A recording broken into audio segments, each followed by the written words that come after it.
केशव मलिक साहब जो थे वो इसके वाइस प्रेसिडेंट थे, और उनकी वाइफ उषा मलिक जो सेक्रेटरी संगीत नाटक एकेडमी रह चुकी हैं, वो इसकी सेक्रेटरी थी। मैं इसमें कहीं भी नहीं थी।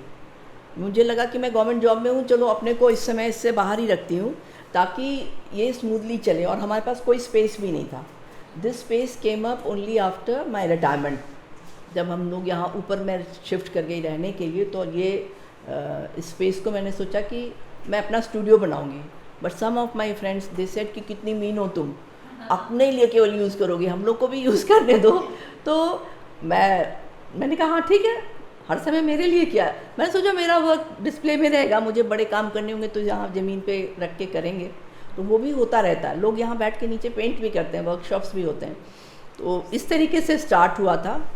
कोविड में it went into a lull phase, and then जैसे कोविड ठीक हुआ है, then my son was transferred to different countries, and then most of the time I was not in Delhi.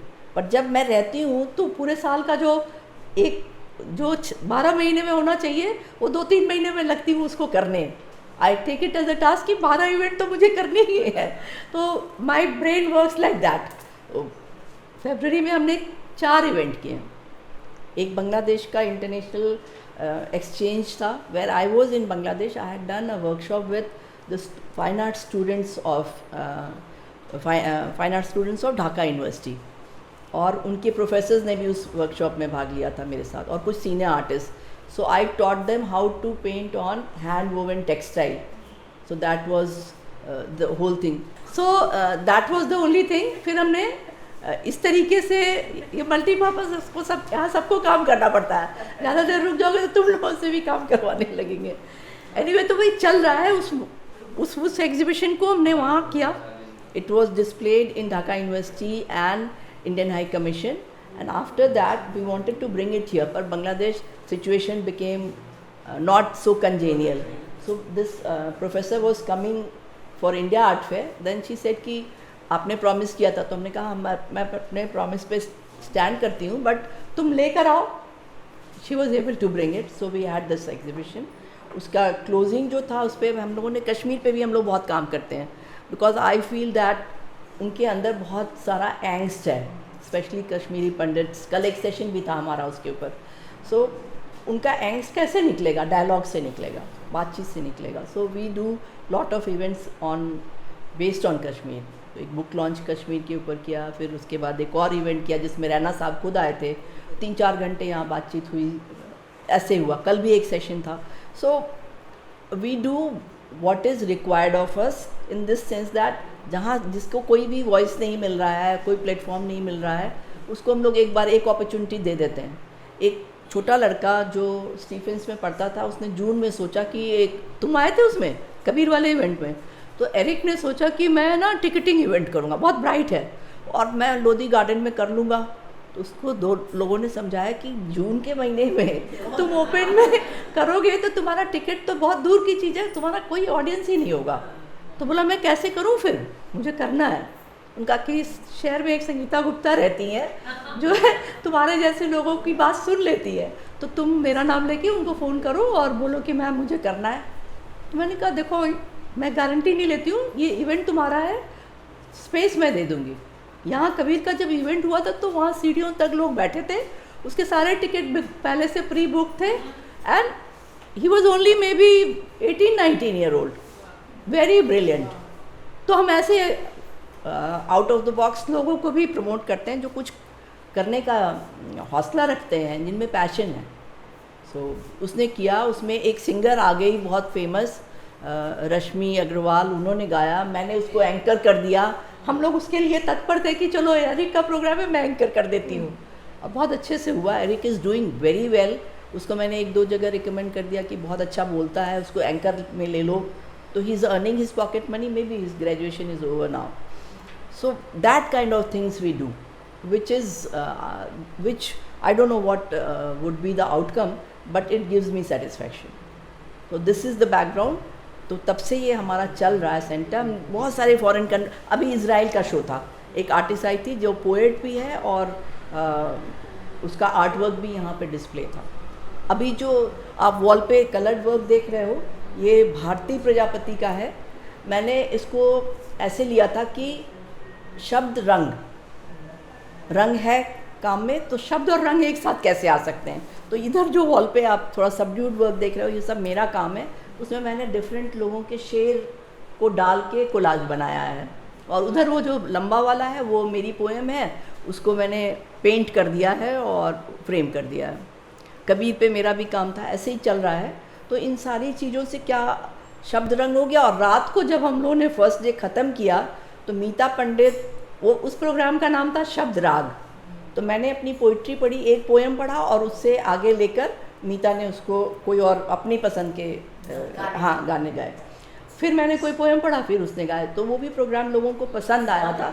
तो ये एक ऐसा जो लोग थे वो उनसे पूछो, उनको बहुत मज़ा आया। हाँ, अब थे ना। और कल रात को भी जो प्रोग्राम लास्ट में हुआ, वाजपेयी जी, ममता, मैं, रेनू, हम लोगों ने अच्छा, हाँ, शोभना नारायण भी आई थी, वो भी उन्होंने भी पढ़ा। तो बहुत अच्छा सा एक वो, ये एक कोहेसिव कम्युनिटी है जो यहाँ आता है, या तो वो उसका हो जाता है, नहीं तो हम लोग उसके हो जाते हैं। तो ऐसे चल रहा है। अब मैं, चूँकि कई लोग नए हैं इसलिए मुझे ये सब बताना पड़ा। प्लीज़ यहाँ पे सुनीता, हाँ सुनीता आ जाइए। मेरा नाम सुनीता सिंह है। मैं बायलिंगुअल पोएट हूँ, स्टोरी टेलर भी हूँ, ऑथर भी हूँ। मेरी एक इंग्लिश की पोएम्स की है और एक बायोग्राफी है, और इसमें भी मैंने कंट्रीब्यूट किया है जो अभी ये संगीता शर्मा जी सेतु से जो था, तो इसमें से मैं पहली पढ़ रही हूँ। एक मैं अपनी माँ की, वो नहीं है, उनकी लिखी हुई एक पढ़ दूँ, तो अगर आपको एतराज़ है 7 मिनट्स में तुम्हें जो करना है करो, तो ठीक है। तो ये जो है, ये जो मैं पहली पढ़ने जा रही हूँ, इसका नाम है इत्र। जुदा हो गए हम, न तुमने कुछ कहा न मैंने, सारे किस्से सारी, ये इसी की है पर मैं इसमें से पढ़ी। सारे किस्से सारी बातें यूं ही कहीं कायनात में घूमती होंगी तुम्हारे इत्र की तरह। होली की दोपहर में तुम रूई के फाहे में डुबोकर ज़रा सा लगाती थी, उसकी भीनी भीनी खुशबू तुम्हारे पान के तंबाकू के साथ मिलकर तुम्हारे एहसास का यकीन दिलाती थी। जब भी काली रात के साए मुझे डराते थे, तुम्हारी यही खुशबू मुझे सुकून पहुंचाती थी, और फिर मैं अपने सपनों की दुनिया में खो जाती थी। क्या मैंने तुम्हें कभी ये बताया? शायद नहीं, और अब कभी बता भी नहीं पाऊंगी, क्योंकि तुम अब जहाँ रहती हो वहाँ तक इंसानों की आवाज़ नहीं पहुँचती। तुम्हें याद है ना, तुमने मुझसे कहा था आओगी बताने कि तुम कहाँ हो, कैसी हो, पर तुमने अपना वादा निभाया ही नहीं, सपने में भी नहीं आती।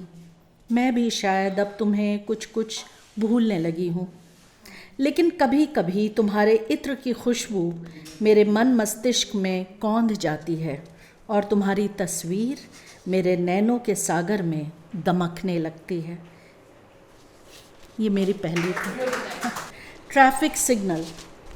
देखा है कभी ट्रैफिक सिग्नल पर अपने पंजों पर खड़े फूल बेचते वो कुम्हलाए चेहरे जो चमेली और गुलाब बेचते हैं?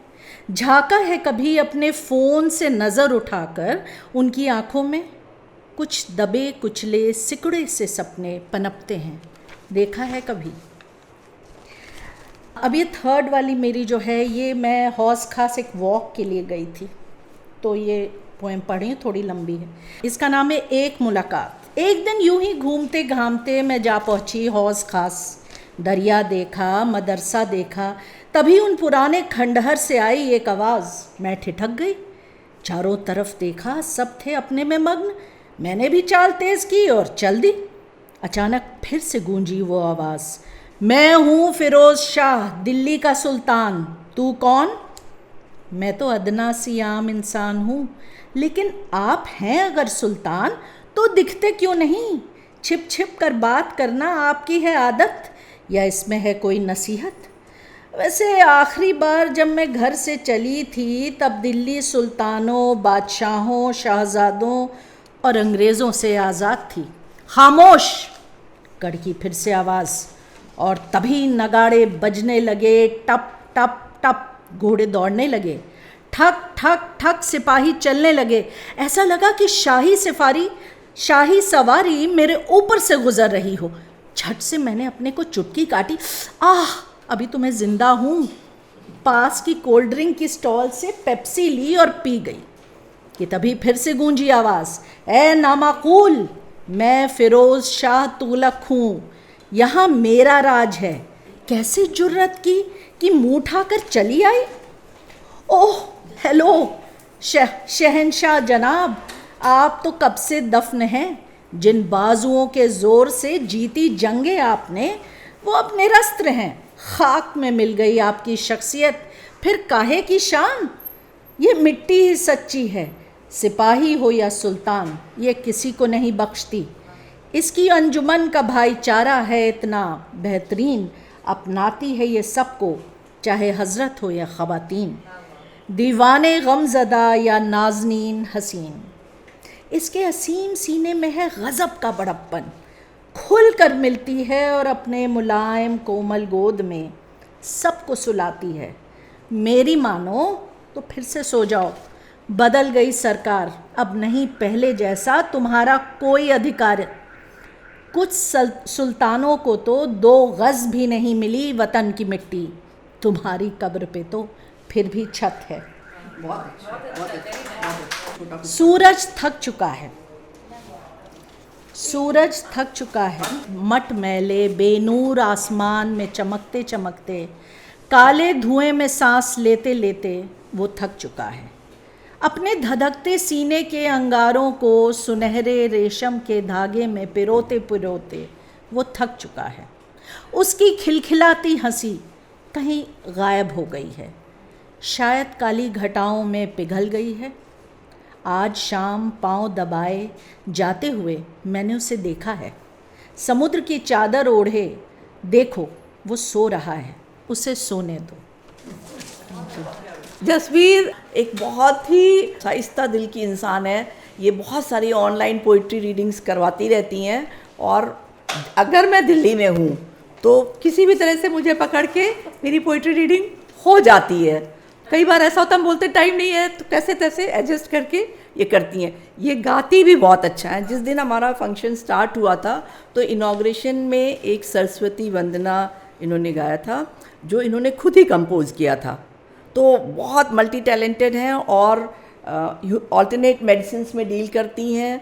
और समझ लो कि अगर कितना भी कोई परेशान हो तो हेल्थ से लेके हैप्पीनेस तक दोनों में इनकी महारत हासिल है। तो ये अपनी रचनाएं सुनाएंगी। Very good afternoon to everyone present here. तो सबसे पहली कविता मैं आप सबके समक्ष रख रही हूँ, उसका शीर्षक है नैना, बिकॉज मुझे ऐसा लगता है कि नैनों को शब्दों की ज़रूरत नहीं होती। समंदर से कभी ये नीर में हमको डुबाती हैं, कभी गम के कभी खुशियों के लोचन गीत गाती हैं। समंदर से कभी ये नीर में हमको डुबाती हैं, कभी गम के कभी खुशियों के लोचन गीत गाती हैं। कि सच कहते हैं नैना खामोशी से गुनगुनाती हैं, कि सच कहते हैं नैना खामोशी से गुनगुनाती हैं। कि मन के भाव उद्गारों को नैना यूं दर्शाती है, कि मन के भाव उद्गारों को नैना यूं दर्शाती है।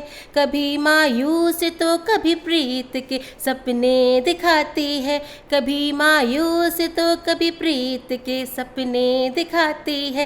कि सच कहते हैं नैना खामोशी से गुनगुनाती है, कि सच कहते हैं नैना खामोशी से गुनगुनाती है। कभी फरियाद इनमें तो कभी उम्मीद होती है, कभी फरियाद इनमें तो कभी उम्मीद होती है।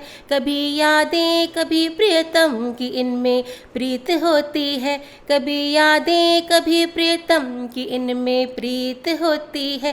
कभी आईने से हमको हमी से ये मिलाती है, कभी आईने से हमको हमी से ये मिलाती है कि सच कहते हैं नैना खामोशी से गुनगुनाती है कि जब उठती तो सूरज की किरणों से रोशनी है ये, कि जब उठती तो सूरज की किरणों से रोशनी है ये, कि जब झुकती तो चंदा की कोमल सी चांदनी है ये, कि जब झुकती तो चंदा की कोमल सी चांदनी है ये।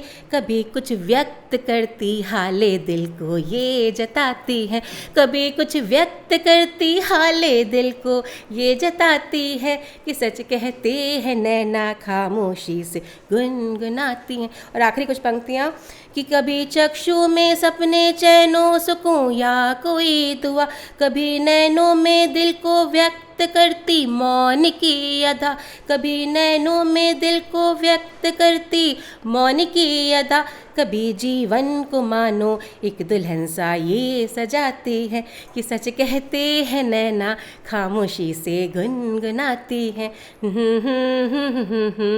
ला ला ला ला ला ला। Thank you. कुछ पढ़ोगी? जो मेरी सेकंड पोयम है सभी नारियों को समर्पित, और संगीता जी जैसे जो कर्मठ नारी हैं इनको समर्पित। जो कर्मठ है वो नारी जी। चलो। मानवता का गौरव वात्सल्य प्रेम सौरभ, सृजन की मृदुल परिभाषा है ये नारियां। मानवता का गौरव वात्सल्य प्रेम सौरभ, सृजन की मृदुल परिभाषा है ये नारियां। सहिष्णुता को निहित कर शक्ति पराकाष्ठा बन, अद्भुत करुणा कलित अभिलाषा है ये नारियां। सहिष्णुता को निहित कर शक्ति पराकाष्ठा बन, अद्भुत करुणा कलित अभिलाषा है ये नारियां। जीवन सुरभित करे प्रेम सानिध्य बन, पीयूष शक्ति सी जग उत्थान करे नारियां। जीवन सुरभित करे प्रेम सानिध्य बन, पीयूष शक्ति सी जग उत्थान करे नारियां। ईश की ये प्रतिध्वनि धर रूप अनेक, हर भूमिका का अप्रतिम सम्मान करे नारियां। और कभी सीता सावित्री तो कभी गार्गी मैत्रेय बन, वीरांगना सेनानी बन भू अलंकृत करे नारियां। और कांता वनिता शक्ति शौर्य प्रेम स्नेह स्त्रोत, धरा के कण कण को अनुग्रहित करे नारियां। और कांता वनिता शक्ति शौर्य प्रेम स्नेह स्त्रोत, धरा के कण कण को अनुग्रहित करे नारियां। धरा के कण कण को अनुग्रहित करे नारियां। तो सभी नारियों को नमन था। अमित से मेरी मुलाकात कहाँ हुई थी? एक अवार्ड फंक्शन में हुई थी। किसी अवार्ड फंक्शन में हम दोनों ही अवार्ड ले रहे थे। अमित की खास बात यह है कि ये बहुत अच्छे कपड़े पहनती है। दूसरा, हमेशा मुस्कुराती है। इसके घर में जाओ तो खाना बहुत अच्छा खिलाती है। चौथी चीज़, इंग्लिश और हिंदी दोनों में बहुत अच्छा लिखती है। और सस्टेनेबल लिविंग के बारे में इतने डेडिकेशन से मैंने किसी और को काम करते नहीं देखा है। एक कॉमन फैक्टर हमारा ये है कि मेरी जो टेक्सटाइल पेंटिंग है वो भी हाथ से चरखे पे काटते हुए खाती पर है, और उसमें मैंने कलर भी ऑर्गेनिक इंडिगो यूज़ किया जो पौधे से निकाला गया है। तो ये छोटा सा कॉमन फैक्टर है हमारे बीच। और मैं बहुत प्यार से अमित से कहूँगी कि अपनी हिंदी रचनाएं सुनाओ आज, है ना? ये हिंदी का सेशन, आ जाओ। मेरी जो प्रथम रचना है उसका शीर्षक है बरसात और ताजमहल। ये अभी लिखी है मैंने आते टाइम। तो वो भीनी भीनी खुशबू मेरे मन से उठती है, मेरे मन की मिट्टी पे तुम्हारे कदमों की छाप दिखती नहीं, तुम महसूस किया करो। बरसात में कभी ताजमहल देखा है? बरसात में कभी ताजमहल देखा है?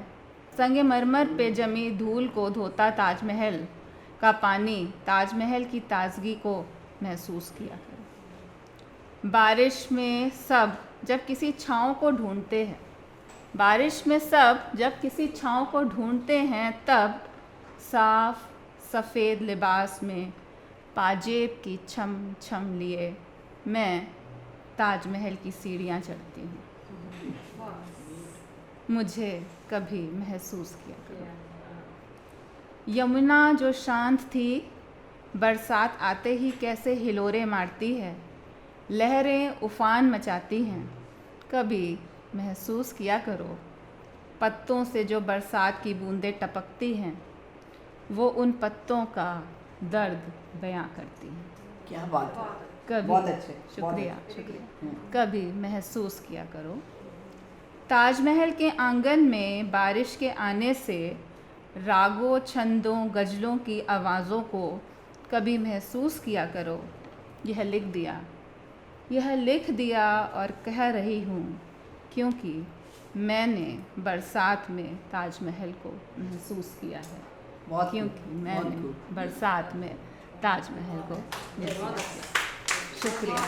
तो एक मैंने कविता लिखी थी जब कोविड टाइम आया था, उस टाइम उनको तो फैन कुछ मिल लिखा था। मैं प्रोफेशन से एनवायरमेंटलिस्ट हूँ, तो उस तरीके से पर्सोनिफाई किया है मैं तोता और मैना की कहानी को। देखिएगा, हम दोनों ने उड़ान भरी, ये मैना बोलती है तोते से कि हम दोनों ने उड़ान भरी और मैं जा बैठी हरे वृक्ष की डाल पर और तुम मुंडेर पर।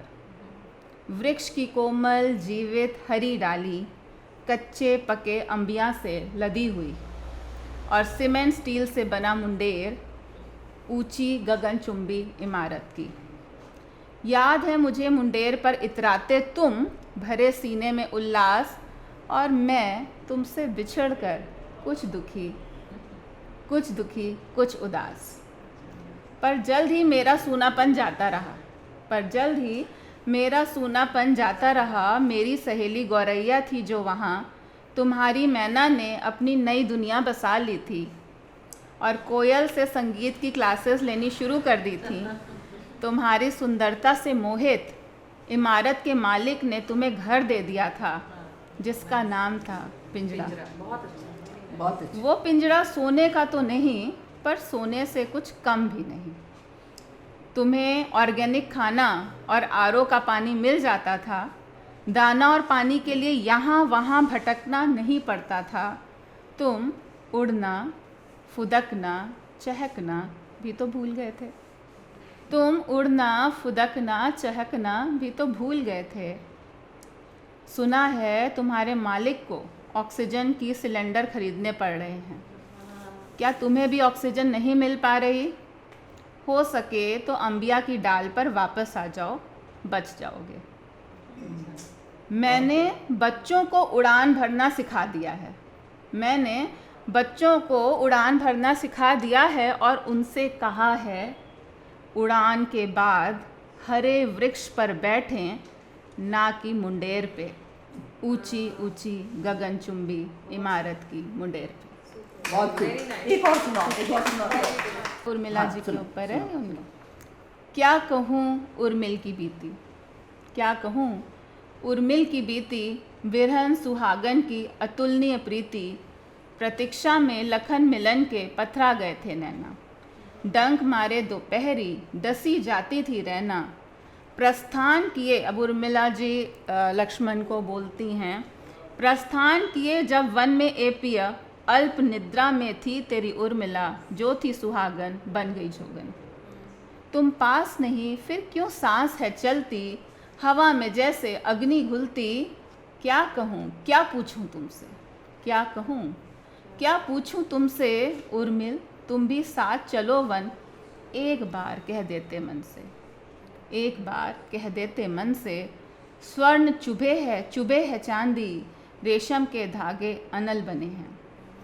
एक बार कह देते चल प्रिय, मैं चल देती वन में तुम संग वन हो जाता उपवन।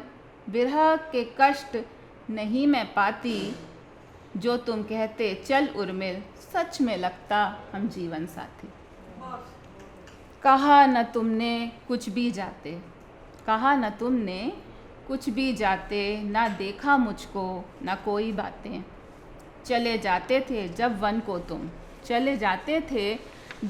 को तुम, काश उर्मिल चल ये कह पाते। प्रश्न पूछती है उर्मिल ये, क्या कुछ ना कहना था तुम्हें मुझसे? प्रणय सूत्र में बांध के मुझको, विरह का दुख दिया तुमने क्यों? क्यों ना कोई संदेशा भेजा, क्यों सूपनखा को तुम्हारे पास में भेजा। 14 वर्षों का काल काटती, 14 वर्षों का काल काटती, 14 वर्षों का वनवास काटती। तुम्हारी उर्मिल बन गई जोगन, रहती अयोध्यापति के महल में, रहती अयोध्यापति के महल में। कितना विशाल कारागार मिला, उर्मिल को अनदेखा वनवास मिला। कितना विशाल कारागार मिला। Thank you. अब मैं मीनाक्षी को बुलाऊंगी। मीनाक्षी से बहुत ज़्यादा लंबी लंबी बातें तो नहीं हुई हैं, पर हमने एक दूसरे के साथ बहुत सारी महफ़िलों में एक साथ शरीक हुए हैं। और मीनाक्षी को अभी रिसेंटली जो 8 मार्च को मैंने सुना था, वो बेहतरीन, बहुत मैच्योर, बहुत ही गहरी गंभीर चीज़ें इन्होंने सुनाई। तो उसमें से भी कुछ सुनाना जो उस दिन अगर है तो, और नहीं तो अपनी मर्ज़ी से जो ये सुनाना चाहो आप सुनाओ। जश्न अदब के फेस्टिवल में मैं इनके साथ बहुत बार पढ़ चुकी हूँ, और भी कई जगहों में हमने एक दूसरे के साथ पढ़ा है। और बहुत मन होता था कि कोई फंक्शन ऐसे करूं, पर कभी कोविड ने और कभी मेरी यात्राओं ने, पता नहीं पैर में कौन सा चक्कर लगा है कि एक जगह टिक के रह नहीं पाते। पर जब जब दिल्ली में रहते हैं तो कोशिश करते हैं कि कुछ न कुछ यहाँ पे सेंटर में हो। तो आप पहली बार आइए, खुश आमदीद। सभी को सादर नमस्कार। मैं गज़लें और कविताएं दोनों लिखती हूँ। एक अलग तरह की कविता है मेरी, एक पुस्तक है आवाज़ में उतरती दुनिया, उसमें सभी कविताएं आवाज़ केंद्रित हैं। उसी से पहली कविता भाषा। दुनिया की सारी भाषाओं के व्याकरण को दरकिनार कर पूरे भाषा विज्ञान को विस्मृत करते हुए तुम्हारी आवाज़ करती है बातें मुझसे उस भाषा में। तुम्हारी आवाज़ करती है बातें मुझसे उस भाषा में जिसमें बात करता है आकाश धरती से, जिसमें बात करता है आकाश धरती से, चकोर चांद से, जल मछलियों से, पर्वत नदियों से, भंवरा फूलों से, और पेड़ हवाओं से। बहुत खूब। और पेड़ हवाओं से। और मैं नहीं रहती, और मैं नहीं रहती, समूची की समूची हो जाती हूँ मैं, धरती, हवा, चांद, नदी और फूल। बहुत खूब, बहुत सुंदर, बहुत सुंदर। बहुत शुक्रिया। एक कविता और जो आज के भागदौड़ भरे जीवन में अगर हम थोड़ा सा रुक कर ठहर कर जीवन को देख पाएं तो कैसा होगा। इसका शीर्षक है ठहरना। ज़रा सा ठहरना होता है, बस ज़रा सा ठहरना होता है, बस ज़रा सा। अगर कर पाएं तो देख पाएंगे हम धरती का सीना चीर अखुआते बीज को। अगर कर पाएं हम तो देख पाएंगे धरती का सीना चीर अखुआते बीज को, ठूंठ पर हरी नर्म कोपले आते हुए। देख पाएंगे हम इंद्रधनुष में रंग उतरते, बादलों में जल भरते। देख पाएंगे हम कोमल हरी धूप की नोक पर ठिठकी ओस को। देख पाएंगे हम ठिठकी ओस की बूंद में चांद का प्रतिबिंब। देख पाएंगे हम गिरते हुए पत्ते का नर्तन, फूल के अधरों पर तितली का चुंबन, चींटियों की लंबी कतारें, बच्चों की किलकारी में खिलखिलाती पृथ्वी को।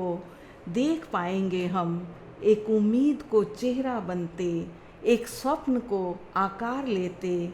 अगर ठहर पाए हम तो देख पाएंगे इनमें छुपी उम्मीद और जिजीविशा भी। बहुत खूब, बहुत सुंदर। एक स्त्री विमर्श की कुछ छोटी छोटी 2-3 कविताएं। अपनी ज़रूरत।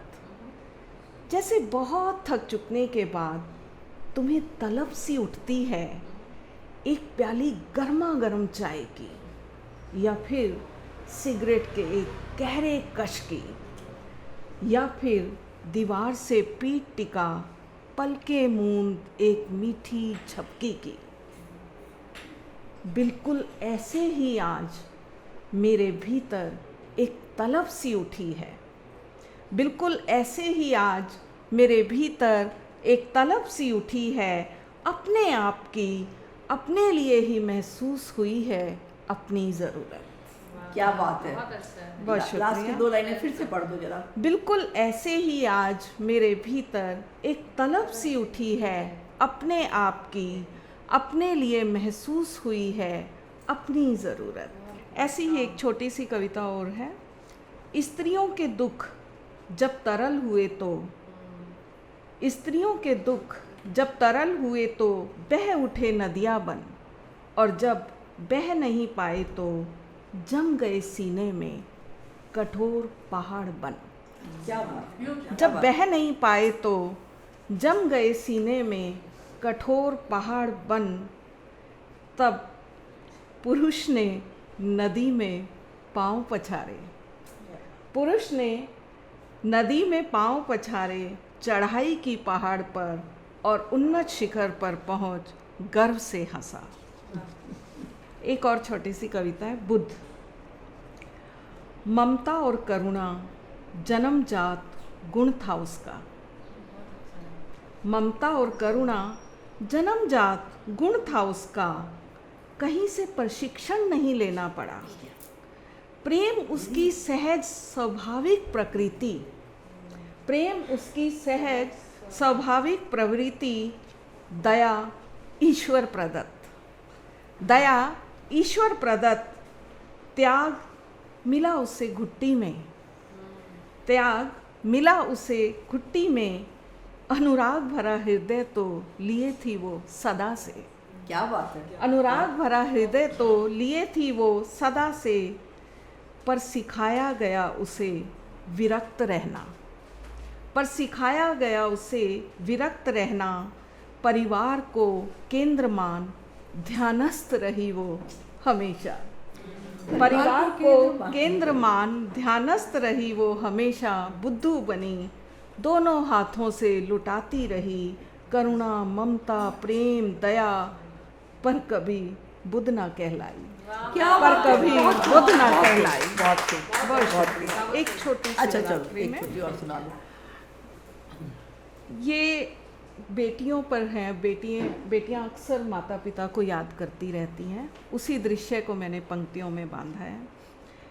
कहते हैं मरे हुओं को याद करने से मुक्ति नहीं मिलती उन्हें, कहते हैं, हमारे शास्त्रों में कहते हैं, ऐसे कहा जाता है।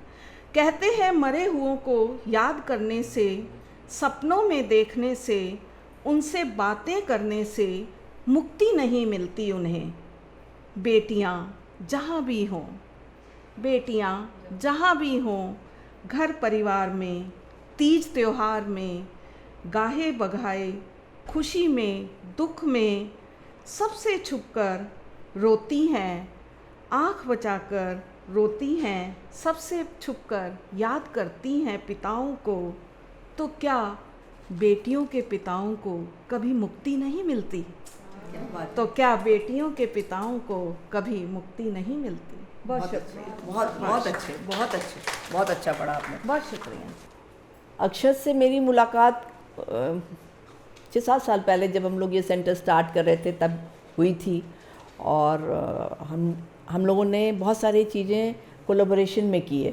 कभी ये पृथ्वी पर आते हैं यहाँ और बहुत सारी चीज़ें हमारे साथ करते हैं।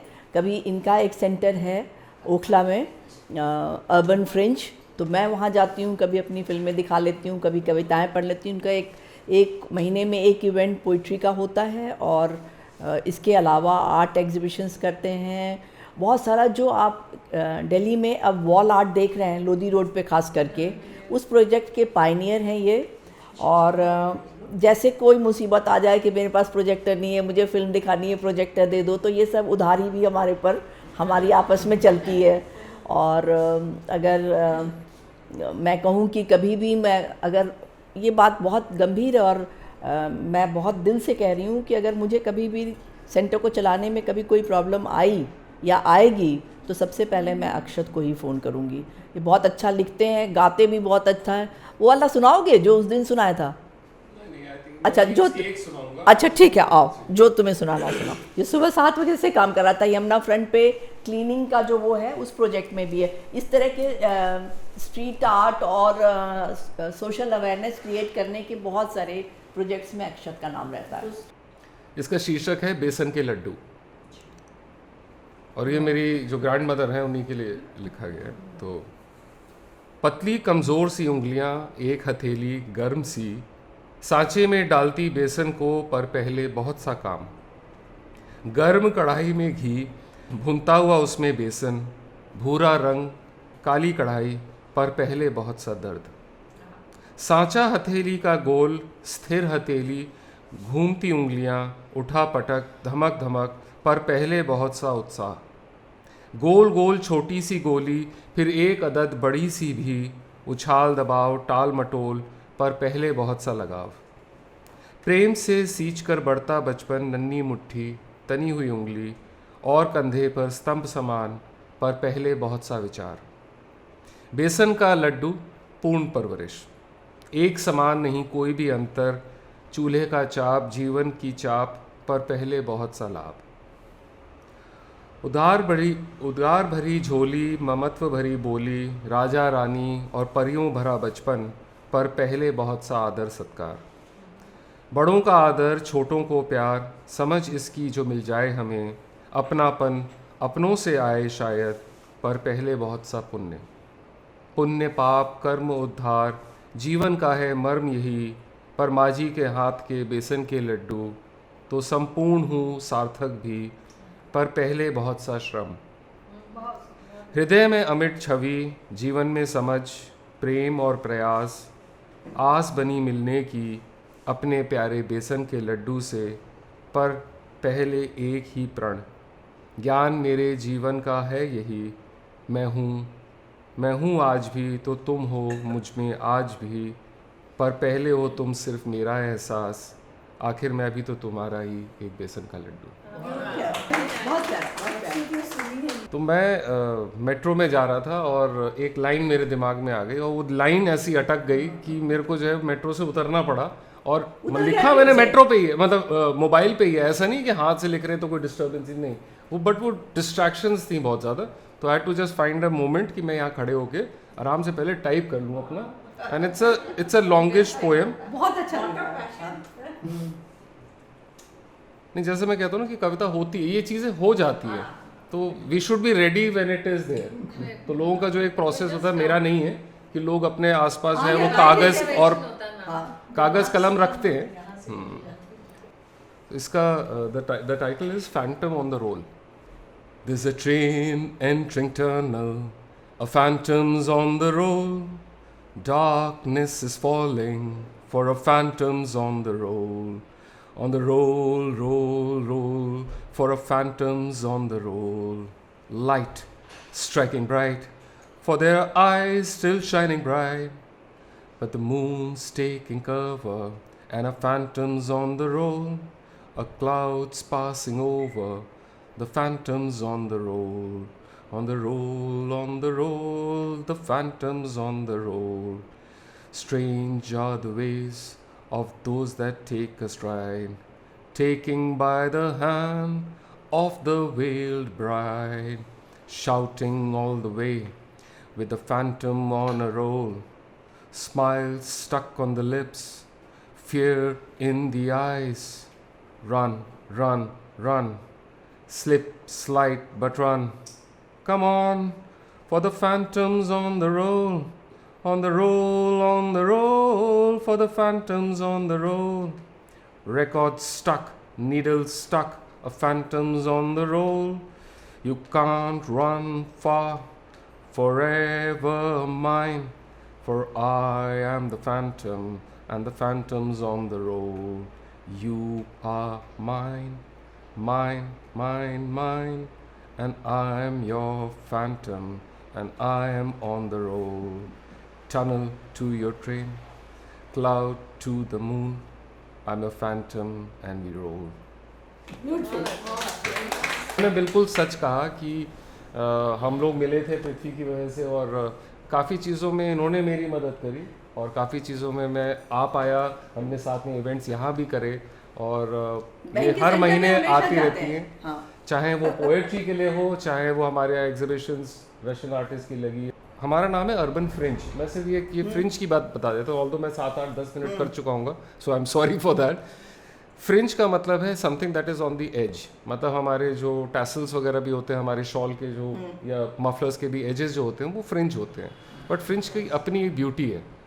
और ओखला हम इंडस्ट्रियल एरिया में, which is literally the fringe, it is the fringe of south Delhi which is supposedly posh. Okhla is not that posh, and beyond that is rural. So urban fringe is actually a term. When I was searching for a name for my space, fringe तो मुझे पता था किसी तरह से मुझे करना है, हाँ, बट वो urban fringe मैंने देखा ये तो बहुत ही बढ़िया है क्योंकि I am located there. Full name is Urban Fringe, the Underground Studio. So underground speaks about the type of work. It is an alternative space. We want to make it a collaborative space. Dev Prakash एक बहुत बड़ा festival होता है south Asian countries का, 7 countries का, जो अर्पणा कौर और अजीत कौर जी करती हैं। बहुत पुराना फेस्टिवल है, मेरे ख्याल से उसके ऑलमोस्ट 200 एडिशंस हो चुके होंगे। पहले वो कंट्री के बाहर भी कई बार हुआ और डेलीगेशंस अभी भी भूटान, नेपाल और इन सारे कंट्रीज से, बांग्लादेश, जिनसे लड़ाई है थोड़ी पाकिस्तान को मतलब वो देना पड़ता है क्योंकि वो गवर्नमेंट मिनिस्ट्री ऑफ कल्चर फिर परेशान करेगी। अदरवाइज़ वो फेस्टिवल कंसिस्टेंसी के साथ अजीत जी चला रही हैं और पूरे समय फेस्टिवल में वो वहाँ बैठी रहती हैं। सीखना है तो हमें उनसे सीखना चाहिए। She is almost 90 now and ऐसे जैसे मान लो कि ठीक से दिखाई नहीं पड़ा, आँख में कोई प्रॉब्लम है तो आवाज़ से हमें पहचान लेंगी, अरे तू बिल्कुल नहीं बदली, तेरी आवाज़ वैसी ही है, तू ऐसे ही देखने, हमने आपको तो दिख नहीं रहा ज़्यादा, बोले नहीं दिख रहा है। तो बहुत ही बेबाक इंसान है। हमें उन लोगों से सीखना चाहिए कि उनके अंदर कितनी ज़्यादा जिजीविषा है, कितना प्राण है। देव उनके एकदम राइट लेफ्ट सेंटर जितने भी हाथ हो सकते हैं वो सारे हैं, क्योंकि इन्हीं के दम पे वो फेस्टिवल चलता है। सारा ग्राउंड वर्क करना, सब कुछ करना। और इत्तेफाक से मेरी मुलाकात ये मेरे एग्जीबिशन में जब IFX में बहुत साल पहले, मुझे 28-29 साल हो गए दिल्ली में, तो वहाँ मुलाकात हुई थी। उसके बाद बीच बीच में गैप्स हुए हैं, पर मैं फेस्टिवल में हमेशा पार्टिसिपेट करती हूँ और तभी तब मुलाकात होता। मैंने इनको बहुत बार बुलाया, तब ये आ नहीं पाते हैं बिकॉज़ ये अमर उजाला पेपर के एडिटर भी हैं और बहुत खूबसूरत पेंटिंग करते हैं और उससे भी ज़्यादा खूबसूरत लिखते हैं। तो अब आप उनको सुनिएगा। आइए देव। मैं बहुत बार बहुत आग्रह के बाद आ पाया हूँ, लेकिन अब लगता है कि मैं बार बार आऊँगा, क्योंकि यहाँ आने के बाद मुझे लगा कि एक बार मिलने के बाद भी एक बार और मिलने की इच्छा ख़त्म नहीं हुई। क्या बात। संगीता जी ने पृथ्वी के बारे में बताते हुए एक शब्द का उपयोग किया कि छोटी सी संस्था। तो मैं इनसे सिर्फ यही कहना चाहूँगा कि इस देश में तमाम प्रगति के बावजूद इस देश में अभी भी दिए की पूजा होती है, हैलोजन को कोई नहीं पूछता। लेकिन कभी को अपने समय पे ध्यान देना चाहिए। ये घंटी बजाएंगे तो मैं आपको पहली कविता है, ईश्वर से कुछ पूछना है। सड़कों पर बिछे हुए पत्ते जो हर रोज़ गिर जाते हैं पेड़ों से, क्या आपस में करते हैं बातें? कल जो पेड़ से गिरा था वह आज के गिरे हुए को क्या कहकर पुकारता होगा, कैसे करता होगा स्वागत? मनुष्य के सिस्टम में तो रिटायर्ड होने के ढेर सारे बही खाते हैं।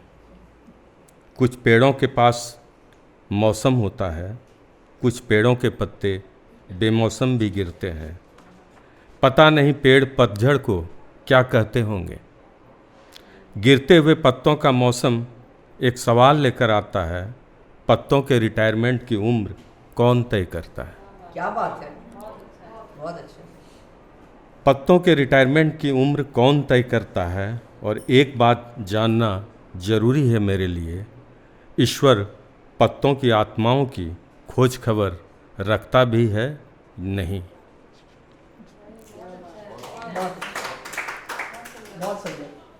एक दूसरी कविता है। दरअसल मैं बाय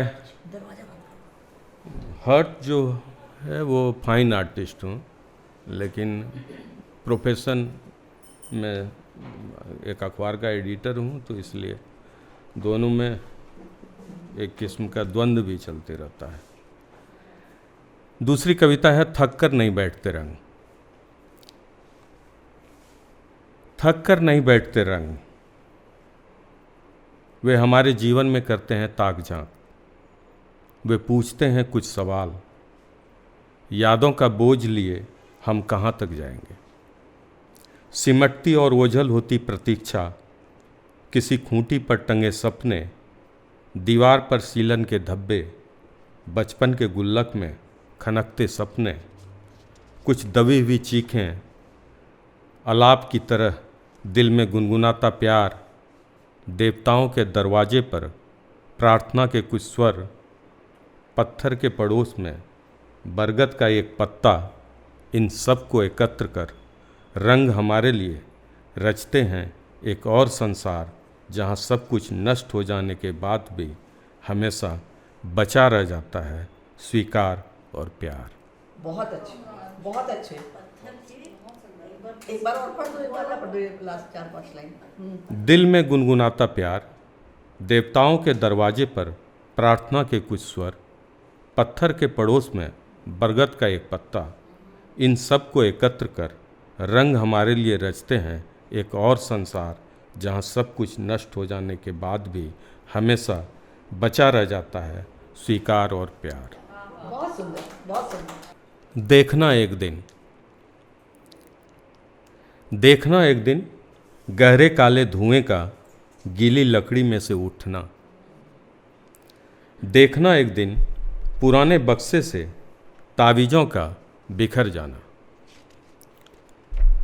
देखना एक दिन पहली क्लास में एक बच्चे का सो जाना।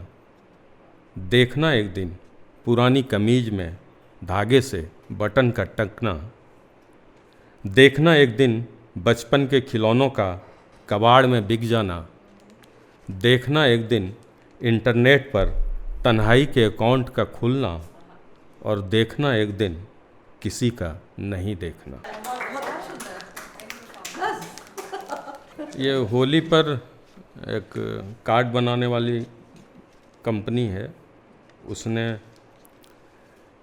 मुझसे हिंदी में स्लोगन मांगे कि उनको ज़रूरत थी, तो उनके लिए मैंने इस होली में जो स्लोगन लिखा था वो ये है, रंग तो जब चाहे बसंत होने का दावा कर सकता है। क्या बात है। रंग तो जब चाहे बसंत होने का दावा कर सकता है। बहुत अच्छे, बहुत अच्छे। और कुछ दिन पहले मैंने एक कविता लिखी थी, एक दिन प्यार ने पुकारा मांगे कुछ रंग। पहले तितली आई, फिर आए कुछ फूल, एक सूखा पत्ता भी आया, पीछे रह गई थी हरी घास। उस दिन आकाश में इंद्रधनुष ने केजुअल मार दी। माटी के इतिहास में दिए हैं, माटी के इतिहास में दिए हैं, दिए के इतिहास में रोशनी, रोशनी के इतिहास में उम्मीदें हैं, और उम्मीदों के इतिहास में जिंदगी। बहुत अच्छे, बहुत अच्छे, बहुत खूब। नैना को मैं बहुत प्यार से इसलिए बुला रही हूँ कि एक फेटर्निटी होती है अपनी सर्विस की। She is an IRS officer, और उससे भी ज़्यादा मैं उसको इसलिए बहुत इम्पोर्टेंस देती हूँ कि वो अपना काम बहुत ज़्यादा डेडिकेशन से करती है। जो लोग किसी एक फील्ड में एक्सेल करते हैं वो हर फील्ड में एक्सेल कर सकते हैं। ये टैबू हमेशा हम लोगों के साथ रहा है कि ब्यूरोक्रेट्स पोइट्री लिख रहे हैं, ब्यूरोक्रेट्स आर्ट कर रहे हैं, ब्यूरोक्रेट्स फिल्म बना रहे हैं, तो वो काम नहीं करते होंगे। इस टैबू को तोड़ने के लिए, और औरतों के ऊपर टेक्निकल सर्विसेज में वो पहले एक माइंडसेट होता है कि हमें उतना अच्छा काम नहीं आता, तो एक औरत कितने टैबूज तोड़ेगी। पहले तो ये तोड़े कि तुम्हारे बराबर कम, तुमसे ज़्यादा नहीं, तो तुम्हारे बराबर दिमाग मेरे पास भी है, मैं तुम्हारे जैसा अच्छा काम कर सकती हूँ। फिर ये मैं पोइट्री लिखने के बावजूद भी अपने काम को से कोई भी कॉम्प्रोमाइज़ नहीं करूँगी।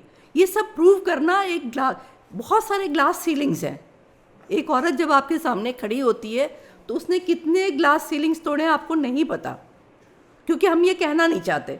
पर अभी इसलिए कह रहे हैं कि एक ब्यूरोक्रेट जिसके सिर पर हर समय इतना काम, अगर उसके बीच में रह के कोई लिख रहा है, कोई पेंट कर रहा है, कोई मैगजीन्स को चला रहा है, कुछ भी कर रहा है, तो आप समझिए उसने बड़ी मशक्क़त की है। और उसका पैशन नहीं होता तो ये मशक्क़त नहीं होती। मशक्क़त शब्द से मेरा कोई मेरे रिवायत में नहीं है, पर पैशन है, और उसी पैशन से मैं इसके लिए एक शेर पढ़ देती हूँ। ऐसे तो सबको ये बहुत पसंद है, पर कई जन्मों की प्यास और बेचैनियाँ लेकर कोई इस ज़मीं पर उतरता है तो शायर होता है, तो औरत होती है। आओ। आदाब, नमस्कार। अच्छा, मेरा थोड़ा सा है कि मैं उर्दू के लफ्ज़ ज़्यादा इस्तेमाल करती हूँ। आता है? बहुत शुक्रिया। चलिए, तो इसमें एक लफ्ज़ आएगा सुरखरू। मेरी 2-4 मैं अशार पढ़ूँगी, फिर गज़लें कहूँगी।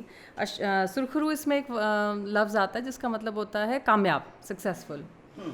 कि तेरी तलाश तेरी सदा जुस्तजू रही, तेरी तलाश तेरी सदा जुस्तजू रही, मैं इश्क के सफ़र में कहाँ सुरखरू रही, मैं इश्क के सफ़र में कहाँ सुरखरू रही। तूने पलट के देखा नहीं ये और बात है, तूने पलट के देखा नहीं ये और बात है, लेकिन तमाम उम्र तेरी आरज़ू रही, लेकिन तमाम उम्र तेरी आरज़ू रही। बहुत शुक्रिया।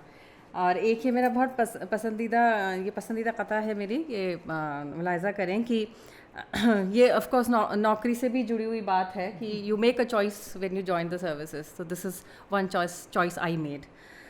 मेरे हिस्से में तोहमत है, तेरे हिस्से में शोहरत है, मेरे हिस्से में तोहमत है, तेरे हिस्से में शोहरत है, तू हाँ में हाँ मिलाता है, मेरा लहजा बगावत है, तुझे बिकने की आदत है, तुझे बिकने की आदत है, तुझे दौलत मुबारक हो, तुझे बिकने की आदत है, तुझे दौलत मुबारक हो, मेरी सच्चाई ज़िंदा है, मेरी पगड़ी सलामत है, मेरी सच्चाई ज़िंदा है, मेरी पगड़ी सलामत है। बहुत शुक्रिया। और एक गज़ल की कुछ अशार देखें, मतलब अर्ज़ कर रही हूँ कि हिज्र के गम को नुमाइश में नहीं रखा है, हिज्र के गम को नुमाइश में नहीं रखा है, हमने उस शख्स को ख्वाहिश में नहीं रखा है, हमने उस शख्स को ख्वाहिश में नहीं रखा है। और घर को घर करने में एक उम्र लगाई हमने, घर को घर करने में एक उम्र लगाई हमने, कच्ची मिट्टी को तो बारिश में नहीं रखा है, कच्ची मिट्टी को तो बारिश में नहीं रखा है। और खुद से शर्मिंदा कभी होना पड़े जिसके लिए, खुद से शर्मिंदा कभी होना पड़े जिसके लिए, हमने उस ख्वाब को ख्वाहिश में नहीं रखा है, हमने उस ख्वाब को ख्वाहिश में नहीं रखा है। और मक्ता इस गज़ल का आखिरी शेर है, वो पढ़ रही हूँ। जसारत इसमें एक लफ्ज़ आता है, उसका मतलब होता है जुर्रत। कि रात से आँख मिलाने की जसारत की है, रात से आँख मिलाने की जसारत की है, सहर को मैंने सिफारिश में नहीं रखा है, सहर को मैंने सिफारिश में नहीं रखा है। बहुत शुक्रिया। और एक थोड़ी आसान लफ्ज़ों की इश्क पे है, मुलाहिज़ा करें कि ये एक तरह से एक सूफ़ी फ्लेवर है इसमें कि आजकल का जो रोमांस है उससे थोड़ा सा, हाँ, तो उसके not that I am targeting it but something related to that. तलाश जिसकी थी मुझे ज़मीन और आसमान में, तलाश जिसकी थी मुझे ज़मीन और आसमान में, कहीं भी कुछ मिला नहीं वो इश्क तो दिखा नहीं, कहीं भी कुछ मिला नहीं वो इश्क तो दिखा नहीं।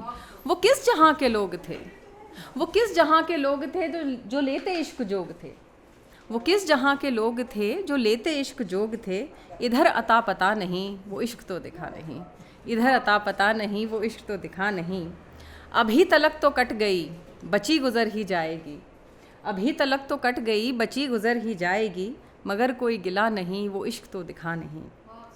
और थी बात तेरे बाद की वो झूठी सच्ची याद की, थी बात तेरे बाद की वो झूठी सच्ची याद की, ये दिल कहीं लगा नहीं वो इश्क तो दिखा नहीं। और आखिरी शेर इसका, वो तिश्नगी थी लम्स की, वो तिश्नगी थी लम्स की, लगी तो फिर बुझी नहीं, वो तिश्नगी थी लम्स की लगी तो फिर बुझी नहीं, मेरी कोई खता नहीं, वो इश्क तो दिखा नहीं, वो इश्क तो दिखा नहीं। इसका बैकग्राउंड ये है कि हम खुद ही के लिए एम्बिशन सेट करते हैं और खुद ही अपनी लड़ाई में मुब्तला हो जाते हैं अपनी उस सिलसिले में मैंने लिखा है, मुलाहिज़ा करें कि इस दुनिया में हर इंसान की बस इतनी सी कहानी है, इस दुनिया में हर इंसान की बस इतनी सी ही कहानी है, पिंजरा भी है खुद का और खुद की जान बचानी है, पिंजरा भी है खुद का और खुद की जान बचानी है। रक्स ख्वाहिशों का ख्वाबों का शोर भी कितना लाजिम है, रक्स कहते हैं नृत्य को, डांस को, कि रक्स ख्वाहिशों का ख्वाबों का शोर भी कितना लाजिम है, और ज़िंदगी चैन से गुज़रे ये तरतीब भी बनानी है, और ज़िंदगी चैन से गुज़रे ये तरतीब भी बनानी है। अब इतने मासूम नहीं तुम जो तय ये नहीं कर पाओ, अब इतने मासूम नहीं तुम जो तय ये नहीं कर पाओ कि जीस्त शौक़ से जीनी है या बेबात गंवानी है, जीस्त शौक़ से जीनी है या बेबात गंवानी है। और 4 दिनों का जीवन लेकिन उसमें कितने सपने हैं, 4 दिनों का जीवन लेकिन उसमें कितने सपने हैं, उम्र गवादी आधी अपनी तब ये हकीकत जानी है, तब ये हकीकत जानी है। बहुत शुक्रिया मैम। एक और पढ़ूँ छोटा सा? अच्छा, कि अपनी ज़ात से मुझको इतनी सी शिकायत है, अपनी ज़ात से मुझको इतनी सी शिकायत है कि सच को सच बताना है, झूठ से अदावत है, सच को सच बताना है, झूठ से अदावत है। शुक्रिया मैम। यूँ हाँ में हाँ मिलाने के तरीके भी नहीं आते, यूँ हाँ में हाँ मिलाने के तरीके भी नहीं आते, ज़माने के लेकिन मुझको सलीके भी नहीं आते, ज़माने के लेकिन मुझको सलीके भी नहीं आते। और मेरी मिट्टी में शामिल है बगावत की ललक, लेकिन मेरी मिट्टी में शामिल है बगावत की ललक, लेकिन मुझे मिलने मिलाने के बहाने भी नहीं आते, मुझे मिलने मिलाने के बहाने भी नहीं आते। और न जाने कितने अरसे से है खोई नींद भी मेरी, न जाने कितने अरसे से है खोई नींद भी मेरी, कि मुझसे ख्वाब मिलने अब सिरहाने भी नहीं आते, कि मुझसे ख्वाब मिलने अब सिरहाने भी नहीं आते। और खुदाया बख्श भी देना अगर खता हो मुझसे कोई, खुदाया बख्श भी देना अगर खता हो मुझसे कोई, कि मौसम ज़िंदगी में अब सुहाने भी नहीं आते, कि मौसम ज़िंदगी में अब सुहाने भी नहीं आते। और आखिरी शेर इस गज़ल का, कि मेरे अंदर समंदर है जो है तूफ़ान की ज़द में, मेरे अंदर समंदर है जो है तूफ़ान की ज़द में, गले मिलने सफ़ीने से किनारे भी नहीं आते, गले मिलने सफ़ीने से किनारे भी नहीं आते। बहुत शुक्रिया। Thank you. कई बार सूरज के साथ साथ मैं भी डूबी हूँ, कई बार सूरज के साथ साथ मैं भी डूबी हूँ, ख़ास कर तब जब मेरी उदासी का धूसर रंग सूरज के नारंगी रंग में घुल मिल कुछ सुनहरा और कुछ सुरमई हुआ चाहता है। ऐसे एक लम्हे में सूरज के सिवा किसी और का होना कतई मुमकिन नहीं, ऐसे एक लम्हे में सूरज के सिवा किसी और का होना कतई मुमकिन नहीं। तन्हा तन्हा आसमां से छलांग लगाता तेज़ी से लपकता सूरज मेरी रूह में डूबता है। सच कहूँ तो मैं उसमें और वह मुझ में डूबता है। पता नहीं हम दोनों में से कौन ज़्यादा तन्हा है। एक और बस सुना देती हूँ। सारा सफ़र प्यास का था, हर मंजिल प्यास थी, जब भी चले प्यास साथ थी, जहाँ भी पहुँचे प्यास साथ थी। मेरे अफ़साने में मेरे अलावा महज प्यास एक और किरदार था। मेरा साया हमनवा हमनफस प्यास था, मेरे सपनों में प्यास था, मेरी हकीकत में प्यास था। मैं कहाँ थी? मैं प्यास थी।